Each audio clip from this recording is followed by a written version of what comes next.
కడప జిల్లా జమ్మలమడుగు పట్టణంలోని నేతాజీ నగర్లో నీటి కాలుష్యం ఏర్పడి సుమారు 30 మంది మహిళలు చిన్నారులు తీవ్ర అస్వస్థతకు గురైన విషయం తెలిసిందే.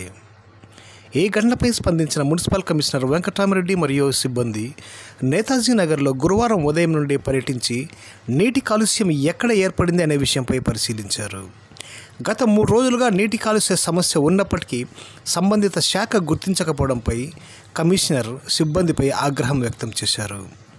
కాలనీవాసులకు తాగునీటి సమస్యలు తలెత్తకుండా ట్యాంకర్స్ ద్వారా కాలనీవాసులకు నీరు అందించాలని ఆయన ఆదేశించారు. ఏది ఏమైనా నీటి కాలుష్య సమస్యపై మున్సిపల్ అధికారులు దిద్దుబాటు చర్యలు చేపట్టారు.